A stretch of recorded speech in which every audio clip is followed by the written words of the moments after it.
If you've ever walked through a Home Depot and grabbed a piece of dimensional lumber off the rack, there's a pretty good chance it passed through a facility just like this one, the Weyerhaeuser Sawmill in Bruce, Mississippi. Tucked deep in the heart of the Magnolia State, this mill is one of the most sophisticated wood processing operations in the entire American South. And when you see what goes on inside those walls, you'll never look at a 2x4 the same way again. The logs that arrive at Bruce have been harvested from managed timberland, cut into lengths typically ranging from 8 to 20 feet, and delivered by truck to the mill's log yard. Here, the first order of business is debarking. Every log passes through a ring debarker, a machine that uses rotating carbide-tipped tools to strip away the bark in seconds while the log spins and feeds forward. Clean logs mean cleaner cuts downstream and longer blade life throughout the whole process. From the debarker, logs move into the primary breakdown area, where a high-speed band mill or large circular head saw makes the first cuts, splitting the log into slabs and cants. These are the rough, squared-off pieces that will become the dimensional lumber you buy at the store. The head saw operator, or in modern mills, the automated scanning system, makes real-time decisions about how to get maximum yield from each individual log. Every log is slightly different in diameter, shape, and internal grain, so this optimization step is critical. Weyerhaeuser uses sophisticated laser scanning and 3D imaging systems that analyze each log in milliseconds and map out the cutting pattern that wastes the least wood possible. Those cants then move on to gang saws, banks of circular saws mounted on a single arbor that can rip a cant into multiple boards simultaneously in a single pass. The precision here is remarkable. These saws are set to cut within fractions of an inch, producing boards of consistent thickness that feed directly into the sorting and grading lines downstream. After the primary breakdown, boards go through edgers and trimmers, machines that square up the edges and cut boards to exact lengths. Then comes the green chain, where workers or automated systems pull boards and sort them by size and initial grade. Green here means the wood still carries its natural moisture. Freshly cut southern yellow pine can have a moisture content of 80% or higher. That's a lot of water, and it all has to come out before the wood is stable enough to use in construction. That's where the kilns come in. Weyerhaeuser's Bruce Mill operates large industrial dry kilns, essentially massive temperature-controlled chambers where stacked lumber is exposed to carefully controlled heat and airflow cycles over a period of hours to days. The target moisture content for dimensional construction lumber is typically around 19% or less per industry grading standards. Getting that moisture level right is what prevents boards from warping, cupping, or cracking after installation. Once the wood comes out of the kilns, it's planed smooth in a high-speed planer mill, graded by both human inspectors and automated systems, stamped, bundled, and shipped out to distribution centers and lumber yards across the country.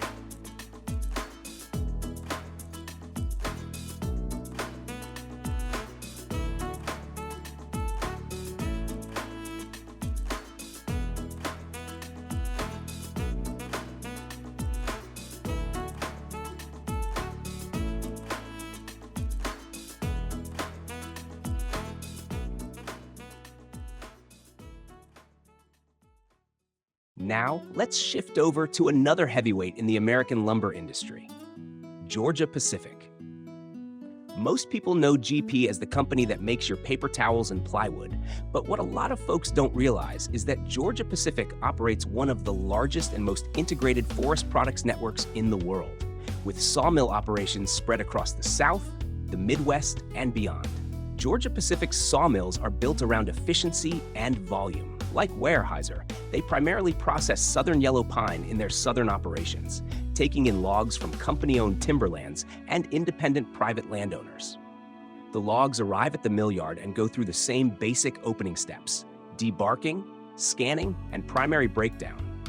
But GP has invested heavily in automation at every stage of the process to push throughput to the maximum. One of the standout features of GP's operation is their use of curve sawing technology.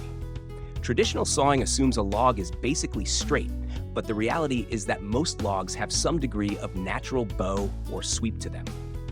Curve sawing systems use sensors and actuators to bend the saw line to follow the natural curve of the log, which means you get more usable lumber out of each piece of raw material. Less waste, more product. That's the goal of every modern mill operation. After primary breakdown, the material moves through GP's edger and trimmer lines, which operate at high speed to square up edges and cut boards to length. GP's trimmer optimizers use sensors and computing power to decide in real time the exact cut points on each board to maximize the yield of high-grade lumber while trimming out defects like knots, splits, and wane, the rounded edge left where bark used to be. These decisions happen in fractions of a second, thousands of times per shift. Once the boards are cut to dimension, they move into GP's dry kilns for moisture reduction, then through the planer mill for final surfacing. GP's planers run at extremely high feed speeds, producing the smooth, consistent surface finish that consumers expect when they pick up a stick of lumber at the hardware store. Final grading, stamping, bundling, and strapping complete the process before the finished product heads out to market.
Now here's something a little different. And honestly, it's just satisfying to watch.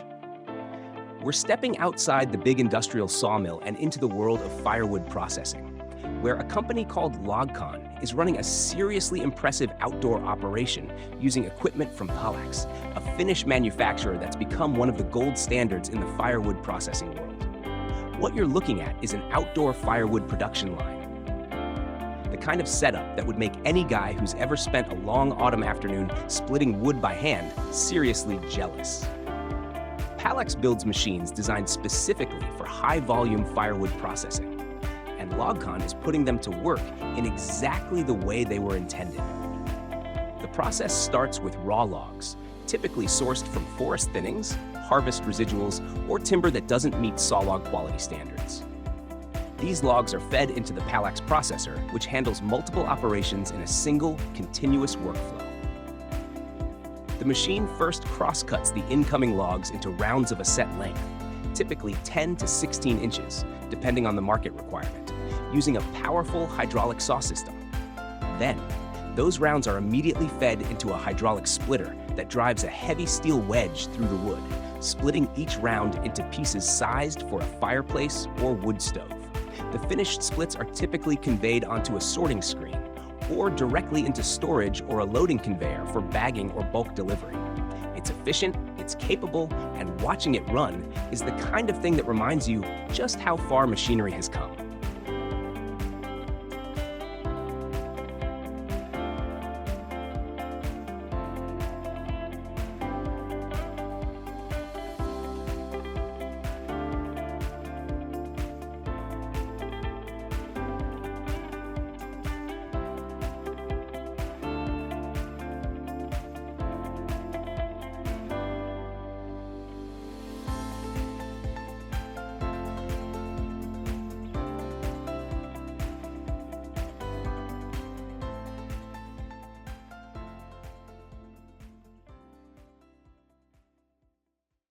All right, let's head out west. We're going to Montana. Big sky country, mountains, rivers, and some of the finest timber in North America. This is where Plum Creek Timber operated one of their most impressive facilities, a sawmill and engineered wood plant that took raw logs from the surrounding forests and turned them into some of the most technologically advanced wood products on the market. Plum Creek was one of the largest private landowners in the United States, managing roughly 6.6 million acres of timberland across 19 states before merging with Weyerhaeuser in 2016. But before that merger, their Montana operations stood as a model of what modern wood products manufacturing could look like when you combine world-class raw material with serious engineering capability. The primary species coming into a Montana operation like Plum Creek's would be ponderosa pine, western larch, lodgepole pine, and Douglas fir, species that are structurally different from the southern yellow pine we talked about earlier. Western species like these tend to grow slower in the cooler mountain climate, which produces tighter growth rings and often denser, stronger wood. Douglas fir in particular is one of the most valued structural lumber species in the world. It's what goes into heavy timber construction, long-span beams, and engineered wood products that have to perform under serious load. On the sawmill side, the process starts just like we've seen before: log yard, debarking, scanning, and primary breakdown. But the scale and species mix at a Montana operation require some adjustments in technique. Western logs, particularly ponderosa pine, can be very large in diameter, which means the primary breakdown equipment has to be capable of handling serious girth. Large diameter band mills and chip and saw systems are common in these operations. A chip and saw is a clever machine that does two things at once. It chips the outside of the log to create a flat surface on multiple sides, turning it into a cant, while simultaneously chipping the slab material into wood chips that go directly into the pulp and paper stream. No waste. Everything has a use. After the primary breakdown, the cants move through a gang edger system, multiple saws cutting simultaneously to rip the cant into boards of the target dimensions. These boards then go through the trimmer line, where scanners and optimizers identify the best cutting patterns to maximize the grade and length recovery from each piece of material. The kilns at a Montana operation like Plum Creek's are often a mix of conventional steam kilns and high-temperature kilns, chosen based on the species being dried and the target end product. Drying Douglas fir and western larch correctly is critical. These species can be prone to surface checking and case hardening if dried too quickly, so the kiln schedules are carefully designed to bring moisture content down gradually and evenly. Done right, the resulting lumber is stable, straight, and ready to perform. But here's where Plum Creek's Montana operation really gets interesting. Because in addition to conventional dimensional lumber, they also produce laminated veneer lumber, or LVL. And if you haven't heard of LVL, let me tell you, this is one of the most impressive wood products ever developed. LVL is an engineered wood product that takes the natural variability of solid wood and engineering it out of the equation. Here's how it works. Logs, typically smaller diameter trees or species that aren't ideal for conventional sawing, are first peeled into thin, continuous sheets of veneer using a lathe. This rotary peeling process unrolls the log like a roll of paper towel, producing sheets of veneer typically 1/8 to 1/10 of an inch thick. These thin sheets then go through a dryer to bring their moisture content down to target levels. Once the veneer is dry, the magic happens. The sheets are laid up in large stacks, with the grain of each layer running in the same direction, unlike plywood, where the grain alternates. And structural adhesive is applied between each layer. This layered billet then goes into a large press, where heat and pressure cure the adhesive and bond all the layers into a solid, dense composite beam. The result is a product that is dimensionally stable, incredibly strong for its weight, and free of the knots, grain deviations, and natural defects that can weaken solid sawn lumber. LVL beams can be manufactured to precise dimensions that solid lumber simply cannot match. You can get an LVL beam that is exactly 1.75 inches thick, 18 inches deep, and 60 feet long, with consistent structural properties along its entire length. Try finding that in solid wood. The applications for LVL are everywhere in modern construction. It's used as the primary carrying beam in floor systems, the long horizontal beam that spans across the basement or crawl space and carries the weight of the floor above. It's used as headers above windows and doors, those pieces that carry the load of the wall above the opening. It's used in engineered roof systems, in long-span commercial floor construction, and anywhere else that a builder needs reliable, high-performance structural wood. The manufacturing process at a facility like Plum Creek's LVL plant is continuous and highly automated. Veneer sheets are fed through automated layup stations where adhesive is applied and layers are stacked at high speed. The assembled billets move into continuous presses, or large multi-daylight batch presses that can bond an entire stack of billets simultaneously. After pressing and curing, the billets are ripped to final width and cross-cut to final length with large precision saws. The finished LVL comes off the line as a dense, heavy, incredibly strong product that bears almost no resemblance to the raw logs that entered the plant a few hours earlier. From a business standpoint, producing LVL alongside conventional lumber is a smart strategy for a company like Plum Creek. It allows them to capture more value from their timber resource, using smaller and lower-grade logs in the LVL line that wouldn't produce high-grade dimensional lumber anyway. It also diversifies their product mix, giving them exposure to the growing engineered wood market alongside their traditional lumber business. And for the construction industry, having a reliable local source of high-performance LVL from a company that controls its own timberland from tree to beam is a major advantage. Montana's forests gave Plum Creek the raw material. Their engineering and manufacturing expertise gave that raw material a second life as some of the strongest, most precise structural wood products available anywhere in the world.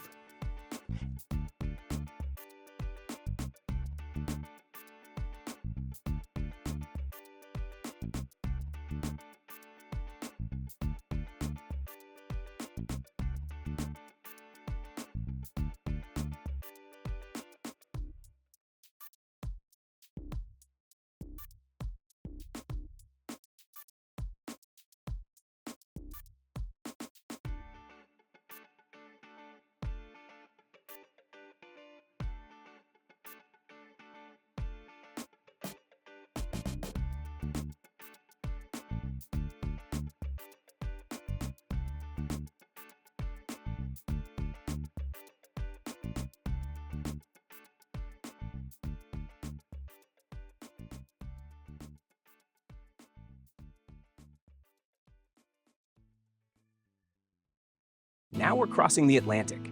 We're going to Germany, where a sawmill called Diehl, one of Europe's most respected specialty wood operations, took on a project that most mills wouldn't even attempt, producing massive, solid timber beams for a wooden bridge in the town of Herborn. Diehl's sawmill is a specialty operation, not a high-volume commodity producer. They focus on large-dimension, high-quality structural timber, the kind of material that requires exceptional raw logs, exceptional equipment, and exceptional expertise. For the Herborn Bridge project, Diehl was tasked with producing the primary structural beams, massive solid timber sections that would carry the loads of pedestrian and potentially vehicular traffic across the span. The species of choice for a project like this in Central Europe is almost always European oak or Douglas fir, both species known for their strength, durability, and resistance to the weather exposure that a bridge application demands. Oak, in particular, has been used in European timber construction for centuries. It's dense, it's tough, it's resistant to rot and insect damage, and when properly dried and protected, it can last in outdoor structural applications for decades or longer. The logs selected for a project like this are not average logs. They are large-diameter, straight-grain specimens that have been carefully evaluated for internal quality. Knots, shakes, and grain deviations that would be acceptable in a standard construction lumber application are not acceptable here. The beams have to be structurally sound across their entire length, because in a bridge application, there's no hiding a weak spot. At Diehl's sawmill, the production of these beams begins with large-capacity primary breakdown equipment. The logs, potentially 24 inches in diameter or larger, are positioned on the head rig and cut with precision to produce the core beam material. For a large structural beam, the sawyer is looking to extract the heart of the log, the dense central material that offers the best combination of strength and stability.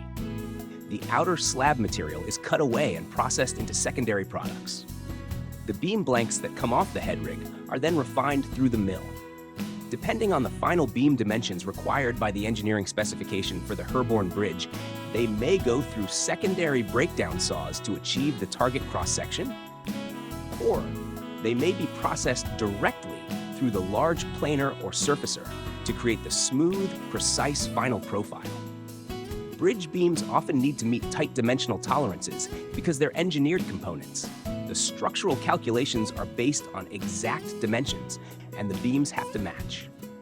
Drying is a particularly important and challenging step for large dimension structural timber. A beam that is 8 inches by 16 inches in cross-section has a lot of mass to dry, and moving moisture out of the core of a large timber without causing surface checking or internal cracking requires patience and expertise. Dial uses carefully managed kiln drying schedules for this kind of material.